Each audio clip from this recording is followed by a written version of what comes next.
I think Jordan Peterson's a lunatic, and I think his perspective on women is just twisted.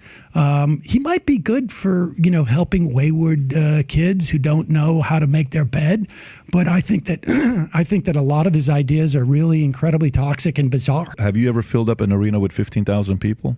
No, but Andrew Dice Clay did 30,000 back in the day. But the difference is we went to Andrew Dice Clay for comedy, but people are going to Peterson for other reasons. Well, that doesn't necessarily mean it's having a positive impact on society. Patrick Bet-David had the woke idiot Sam Seder on his podcast, the PBD Podcast, here on the Valuetainment YouTube channel. And when Sam Seder was asked about Jordan Peterson, Patrick Bet-David absolutely lost his mind at the response that Sam Seder had about Jordan Peterson, because it's all lies, it's all nonsense, it's all just woke propaganda about Jordan Peterson. I'm not the biggest Jordan Peterson fan, but whenever somebody lies blatantly about someone else just to disparage their name because they don't like their political affiliation, I definitely do draw the line there. Let's get into this video from the Valuetainment YouTube channel and the PBD Podcast of Patrick Bet-David absolutely annihilating this woke idiot Sam Seder for his comments on Jordan Peterson. What are your thoughts on Jordan Peterson?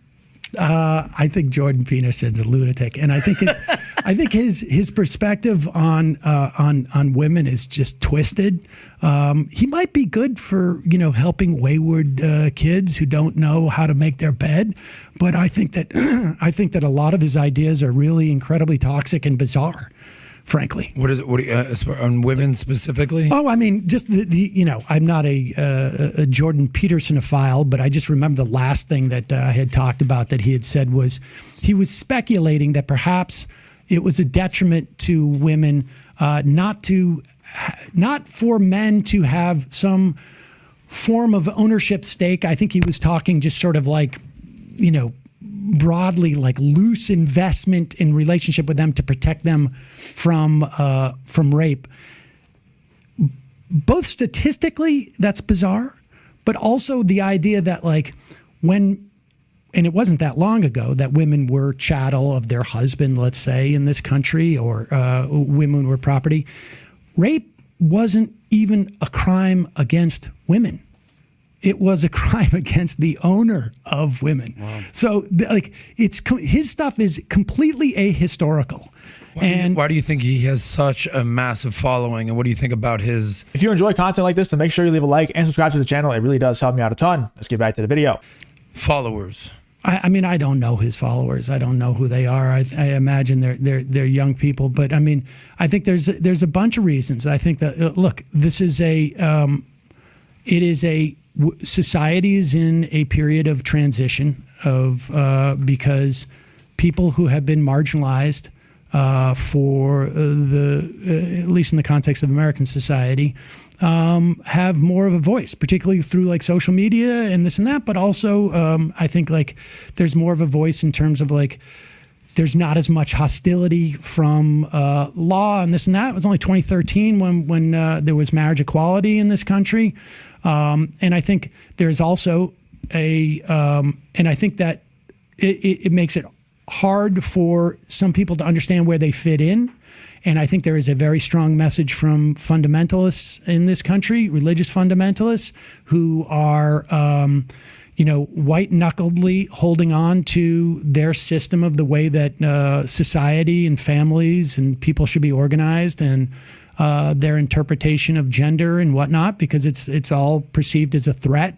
And so I think within that milieu, and then I think there's other factors in terms of money. There's money that sloshes around on the right that is helpful to things that push their ideology. So I think it's a combination of all those things. I think Jordan Peterson. Notice how he's not really saying anything, by the way. All of that is just word salad. He literally didn't say anything. He started off by saying, oh yeah, Jordan Peterson, I think he's an absolute lunatic. I think all of his views on women are insane. I think he has all these crazy, very polarizing and crazy partisan views, all that stuff. And then whenever Patrick Bet-David asks Sam Seder, okay, so what's some beliefs that Jordan Peterson has? What's some views that he has? What's some things that he said that you disagree with so much that makes Jordan Peterson such a lunatic? Whenever PBD asks Sam Seder that, Sam Seder just says, well, I'm not a Jordan Petersonophile. It's and then he goes on this long rant. What the hell did he even just say? He didn't really say much. I will agree with him that I don't think Jordan Peterson is this great philosopher that everybody else thinks he is. I know people get so pissed off when I say that, but I agree. I don't think he's some great mind that everybody thinks he is. He's good, but like he's not. He's overhyped, I think. But the way Sam Seder's talking about him, making him out to be some lunatic, he's definitely not that. But we all know what's happening here. It's Sam Seder, fully bought into the woke propaganda, fully bought into the bipartisanship that is the current landscape of just the world, the internet, not just the political world, but just the world in general. Everybody has picked a side now. You're either like pro-establishment or anti-establishment. You're either right or left. And Sam Seder is very pro-establishment, whether he would say it or not. He is pro-establishment. And he's very much left wing. And if you oppose him, he's going to call you things like a lunatic and all these things, and then have nothing to back it up. His backup to what he said about Jordan Peterson being a lunatic when asked by PBD is, "Oh, I'm not a Jordan Peterson-ophile." Like, okay, man. And then he said a whole bunch of absolutely nothing, a whole bunch of word salad. That's what these people do, man. They have nothing to actually back up their claims ever. Peterson, you can't ever be 100% accurate on everything that you say without offending people. You're going to say some stuff that's going to offend people. I think he has helped a lot of young boys who have been lost the last 10, 20 years know a little bit more about what it is to be a man. The endless amount of stories of how that guy positively impacted people's lives it's the numbers unbelievable how big it is on what he's done. Where do you I've heard you say, I think, or someone told me that you're a data guy. Where is is that just anecdotes or? Have you ever filled up an arena with 15,000 people?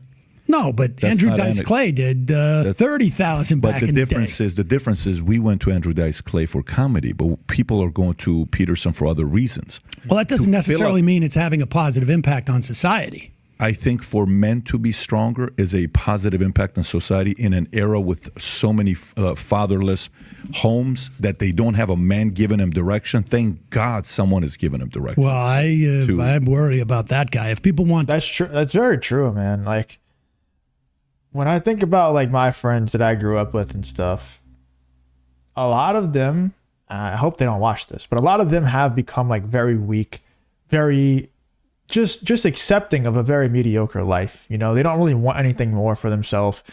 And what Jordan Peterson does right is he tells men, you can't afford to be weak. If you are weak in this world, even though all the propaganda, all the commercials, all the media tells you, oh, it's okay to be weak, it's actually encouraged. You should be emotionally and, cry in front of, your girlfriend, your wife, whatever. It's fine. It's like, no, not really. It's really not. And she's going to lose respect for you if you do.